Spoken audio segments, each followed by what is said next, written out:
Hey there everyone, and welcome to another video. In this video, well, for the past little bit, I've been teasing a few Peace Engine revamps, and I kind of delayed the alpha of PeaceNet for this, because, well, this video is going to be a bit short, and it's not going to be well edited, but I'm rewriting Peace Engine. Not entirely.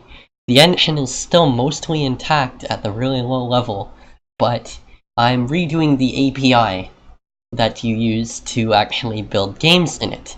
And now there are two reasons why I feel like redoing the API. And one of them is because the API is,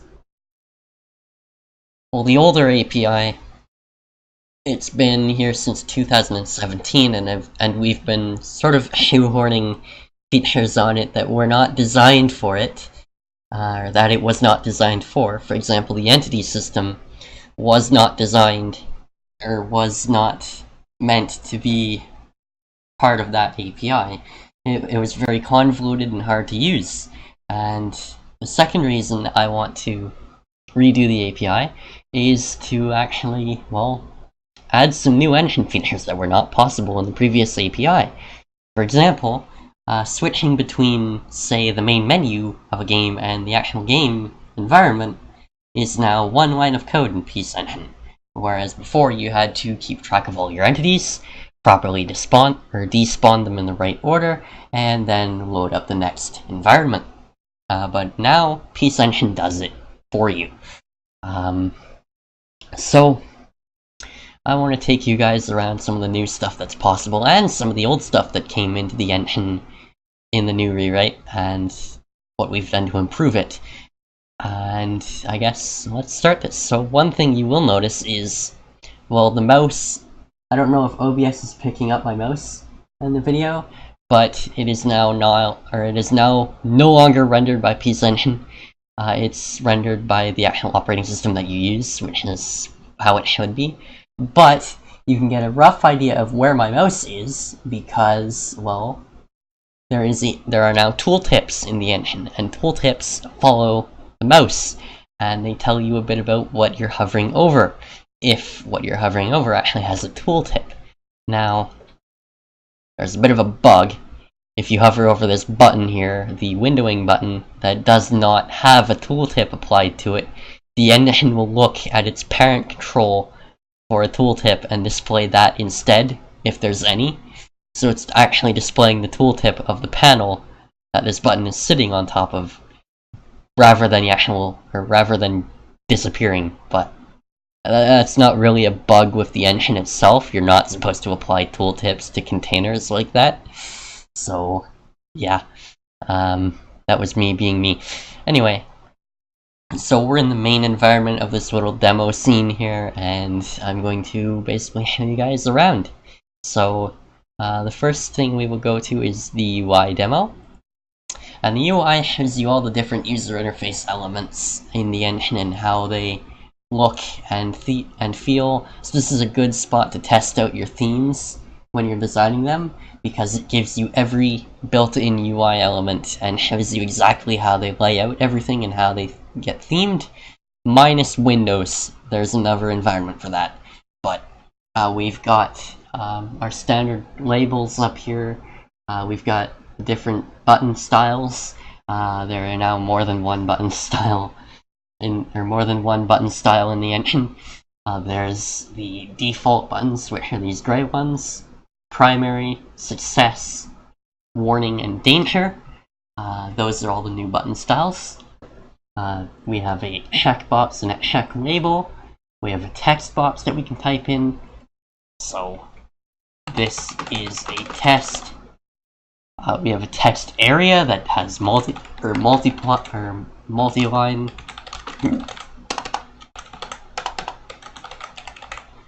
So that's how that works.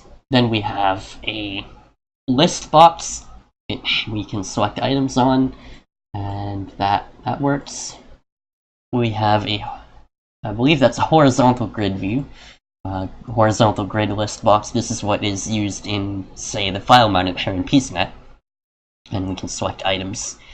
Then we have a vertical grid view, which is what would be used for, say, the desktop icons in PeaceNet.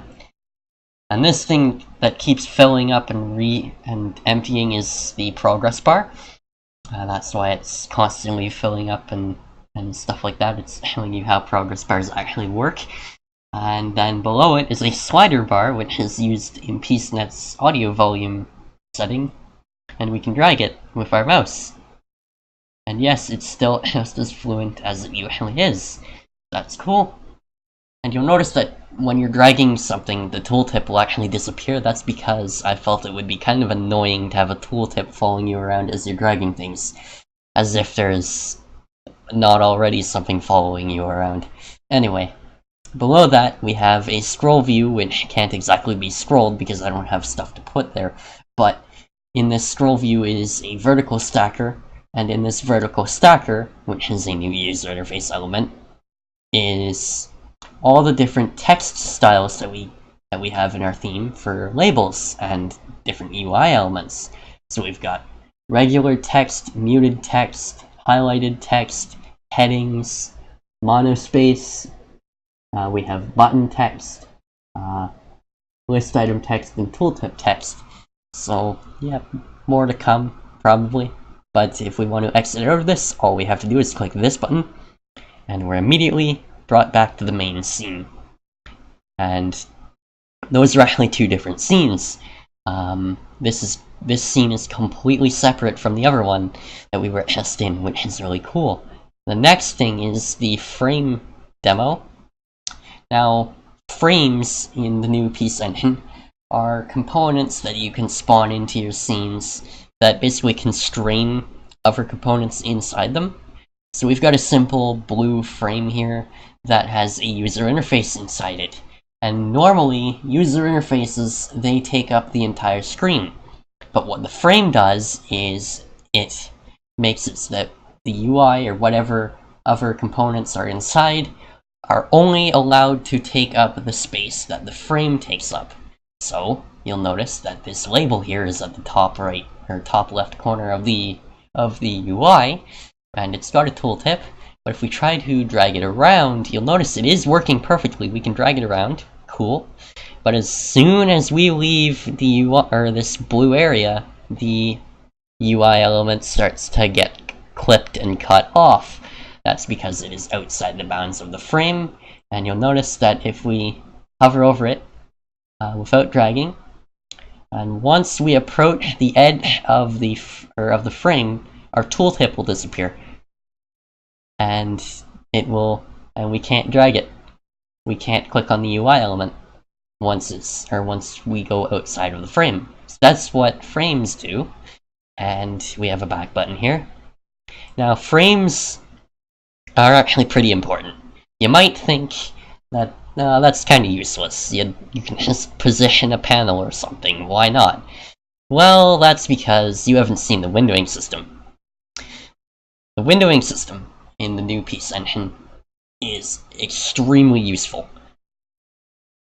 In PeaceNet and previous versions of Peace engine, what you had to do was you had to create a class that inherited from the window class in Peace engine, and then that is where you would define all your user interface elements and everything, and define the window's size, its title, its style, all of that stuff.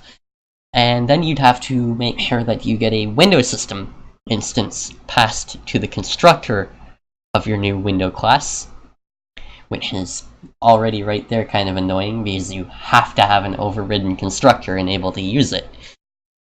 And then the window system actually calls the hellets and makes sure your window does everything it's supposed to. Whereas now, windows are completely handled on their own in Peace engine. They're completely separate of the UI engine. They actually have their own UI system. Okay, basically, here's how this works. A window is basically a glorified frame from before, except it can be dragged around, like this. And it can be closed, minimized, and maximized, except I haven't implemented that. And it has its own theme. And it has a client area, which is where the UI goes. So, when you inherit from window, you are actually defining what's inside the client area. not the actual window itself. So that's pretty useful. And what this means is when we were in PieceNet, when we wanted to close out of a scene, we had to keep track of all the windows in the entire engine. But now, since a window is a frame, and a frame is a game component, and a game component can be added to a scene or another game component, all we have to do to switch a scene is kill all the windows that are in our current scene and switch to the next one. And since PieceEngine treats windows as a game component, the scene manager already handles killing all those game components for you. All you have to do is tell the engine, hey, I want to switch to this scene. So that is cool. Now what I'm going to do is I'm going to close out of the engine, and I will show you guys around some of the code that went into this. So let's go into OBS, and we want the display capture. There's Visual Studio, and we will go outside of here, and we will start off with the program.cs. What are you doing, Visual Studio? Anyway, the program.cs is where you actually start PieceEngine, of course. Now, all you have to do now is you need to tell the engine the name of your game and who developed it. So in this case, PieceEngine Demo, developed by Watercolor Games. And then all you have to do is call game.start with whatever scene you want to start off in. So in this case, demo scene. And if we go go to definition, we can see the code of our demo scene, and you'll see that it inherits from the game scene class, which is basically, well, a game loop. And we have a HALD component here, which is a user interface. And this HALD component attribute here, as you can see, it tells PieceEngine that this variable here, I want you to create an instance of this type, in this case user interface, store it in this variable, and then add it to this scene as a component. And it does that in the background. Then we have a dependency here, which has been in PieceEngine all along, and this says, when creating this component here, I want you to make sure that this game loop is stored in this variable. And then we have some user interface elements, and I could probably get away with adding the auto load attribute to these, but I didn't think about that beforehand, before implementing that. But we've got a few buttons down here with the auto load. And the auto load basically says, okay, PieceEngine, when you create this, or when you load in this scene, I want you to grab or create a new instance of this variable and store it in, or of this type and store it in this variable, but don't treat it as a game component, because it is not a game component. A button is a user interface element, not a game component, so we can't treat it as a HALD component. And this is useful for things that you want to, say, add to a HALD component, as in have a frame that is a HALD of your scene, and then you want to add a UI to the frame. That's what the auto load would be for. And then we have our onDraw, which renders the cornflower blue background.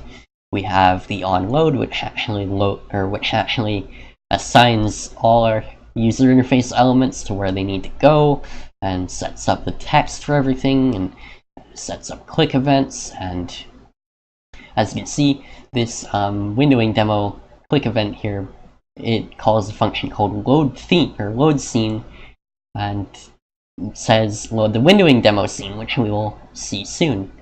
Then we have onUnload, which does nothing because we don't need to do anything. That would be for if you had a content file that you needed to unload. Then we have onUpdate, which actually makes sure everything's in the right spot. Now let's go to the UI demo, if I can find it. Actually, I can find it in my Solution Explorer, because I'm looking right at it. And this is another game scene, I think. Yep. I was just looking deep into the code, and this UI demo scene, which I will quickly zoom in for you guys. We have we have a user interface, of course. It's a held component. We have all these different user interface elements that get auto-loaded by the engine. And then the onDraw method, we don't need to do anything in there. OnLoad loads in our user interface theme, and it adds all of our UI elements to their rightful spots, spawns in our list items, and sets up events and everything that we need. Of course, the back button, once you click it, it loads back in our original demo scene. And then, on unload, nothing. On update, makes sure everything's in the right spot. So you're starting to see a panel or a pattern. We're getting well, pretty awesome here. Now the windowing demo is pretty simple. All we have is a cloud component of type demo window, and then all we do is on load we set the theme of the window to the UI demo theme. And if we go into demo window by going go to definition, which is a very handy feature of Visual Studio, I will say right now. All we have is some labels here, a head and a description label. And in our constructor, we add the two labels, we set our window title, which has not been implemented yet, our width and height, we set up the basic UI of our window, and then up here we make sure our description is in the right spot, and then that's it for demo window. And it inherits from window. And if we go into window, you'll see there's a bit of weird stuff going on in the constructor, but that's because it's backend and you guys don't need to worry about it. What we do is we create two frames and two UI components. We create one for the client area, which is what you get to interact with. And we create one for the title bar, which is what allows us to drag it and close it, stuff like that. Then we create the various hitboxes for dragging, closing, minimizing, stuff like that. And then we set the default theme of the window. Now, I haven't programmed my own window theme, I'm just using the one that comes with the engine. So that's why you get the gray ShiftOS style borders. Might I add that the new Peace engine, the default themes are all based off ShiftOS, so just a warning.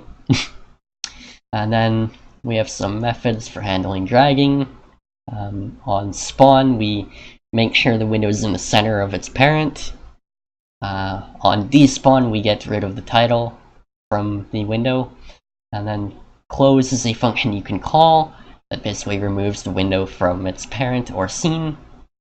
OnDraw paints the window itself, the window borders and everything. And onUpdate makes sure the client and title area are in the right spots, and then calls this function here, which allows you to update your own UI. So that's how the window system works.